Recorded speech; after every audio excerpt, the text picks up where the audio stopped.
Welcome to Rally Hunt Club. This webisode is all about our spring summer planting. Stay tuned.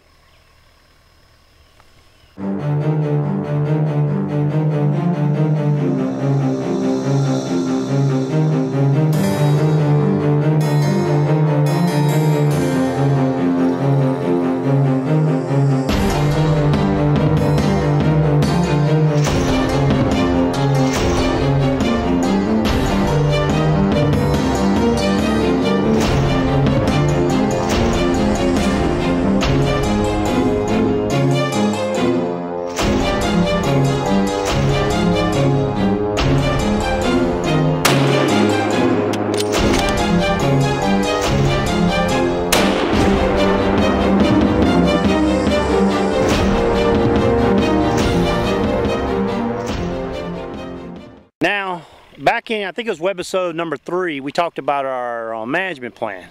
Big part of our management plan is planting in the spring and summer. Now, behind me, over my right shoulder, is 20 acres of peanuts. Now, Chuck and a local farmer decided they wanted to plant some peanuts and harvest them for, harvest them.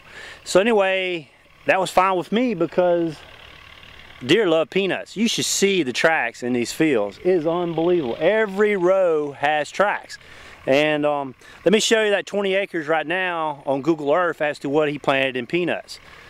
Alright, showing you that. Now, they broke up the ground, they turn plowed it, they put some chicken fertilizer. Let me show you some video of the truck putting chicken fertilizer. And boy, that stuff smells. It smells bad. Matter of fact, where I was videoing, the wind shifted and the poor lady that lives next door to the field, she was complaining about how bad it smelled. So we had to turn that under as quickly as possible. But anyway, you're looking at the peanuts right now. That's about a month's worth of growth on those peanuts. And they're doing pretty good, other than the deer hammering it, and we've got some nut grass they're trying to get out of it. So that's the 20 acres of peanuts. And let me go to the next area. I'll show you our corn and our sorghum. Stay tuned. Alright, let me show you our corn now. Now, this is about 2.5, I'd say about 2.5 acres is what it measured out to be of corn that Chuck planted back in April. Now, it's doing really, really good. This is some of the best corn I've ever seen him planted. Considering we've only got a couple inches of rain in the month of May, boy, we've just gotten the rain at the right time. Now, he's sprayed it, he's cultipacked it a week ago, so you can see how clean the rows are, and we're really excited about how this corn is. We used a 2-row planter for it, and it looks really, really good. Hope I don't get you guys drunk tossing the camera around trying to walk between these rows. So real proud of our corn. Real good, healthy looking corn. Look at the thickness of the stalks. Real excited about this. Hopefully the rain will keep coming in a timely fashion and to keep it up. So let's go look at our grain sorghum now. One of our grain sorghum plots. Stay tuned. So now we're over at about an acre and a half grain sorghum plot. Now it's just behind the corn that we just came from. So it's up toward the hill. Now, grain sorghum, milo, it's also called milo. It's some people call it a poor man's corn, because it's going to generate some heads, and those deer love those heads.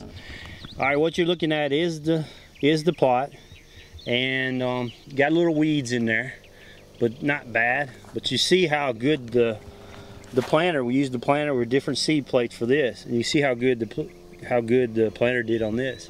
You see how thick. Once again, we haven't gotten a lot of rain, but boy, I tell you what, when we got it, it was right in the right time. So, real proud of this. Now, one thing about milo is we planted it last year and we had a terrible drought.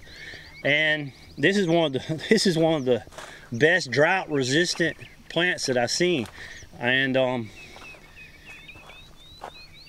even though we had a drought last year, we still made seeds.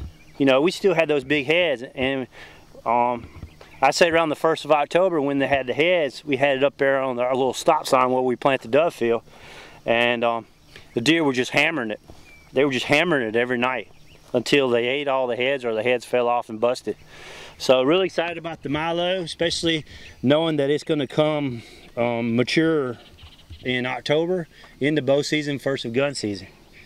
So we got one more area that we planted. I'll show you that. Okay, we're back in our last area. This is the 10-acre power line that we have. I'm showing you on the screen right now. Now, 2 weeks ago, I planted this grain sorghum, which is also called Milo. This is not quite, you know, it wasn't planted the same time as the one I just showed you, but it's doing pretty good. Let me show you this. We've got some rain on it. It's coming up really good, as you can see. And that's about 4 acres of grain sorghum. I'll show you on the screen right now. So really excited about that. Also called Milo for you guys up north, like to call it Milo. So it's coming up really good. Really happy with it. The weeds the weeds are not too bad. We're going to do a little control. We're going to spray this next weekend, and we're going to spray this next weekend to try to prevent any more. That's pretty much all we can do to it. And like I said earlier, this stuff's really drought resistant, you know, from last year. Now I'm walking down the power line heading to our last food plot. Just planted it yesterday. In the management plan we talked about planting soybeans, but we found a really good deal on some iron clay peas, and due to some budget constraints this year, we decided we were going to try iron clay peas, which iron and clay peas, also called field peas.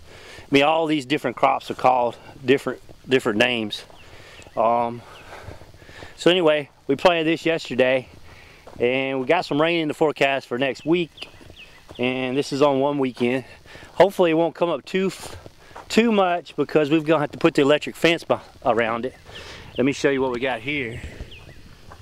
Alright, so we figured that's about 3 acres we planted there in the middle, and this is where we had the soybeans in the electric fence last year, if you watched the first season of Reality Hunt Club. So we're going to put them here, and we're going to do an electric fence episode on this too. So excited about this. And the way we planted this was we broadcast it out, and then we ran over it with we got 6-foot harrows. It's got a drag behind it, and as you see, it covered it up real good. So we put it on pretty thick. So anyway, that's what we got. That's what we got planted. That's the spring summer planting we got in mind. And I hope this episode is not too long for you guys, but that's basically everything we got in the ground. So let me get back to some work, and stay tuned. We got some more shows coming up. So thanks for watching Reality Hunt Club. We have a ton of ways for you guys to follow us and to keep track of our new videos that we put out. Probably the most popular way is Facebook. Log into your Facebook account and go up to the top search bar and type Reality Hunt Club. There you'll see our Facebook page. Go over and like us, and you'll be getting updates in your Facebook stream as to our new videos that come out. Another way is youtube.com/ToxicGivens. Click the subscribe button up at the top, and you can subscribe. And of course, you can always leave your comments in Facebook. You also can do it here in YouTube. This is me showing you an example of how to leave a comment in YouTube. And of course, we have a Twitter account too. You can follow @ToxicGivens if you have a Twitter account. And of course, we have the website toxicgivens.com. You can follow us there. And if you've got an iPhone or any kind of MP3 device, you can click on the link iTunes, and we have an iTunes channel where you can download a smaller version of these videos. And finally, we're on Google+. If you log in your Google Plus account and you type Reality Hunt Club, it'll take you to our Google Plus page. So many ways to follow us. Pick one, pick them all, however you want to. Please follow us and keep track of our videos, and we'll keep bringing you good content and from this point on. So thanks for watching Reality Hunt Club.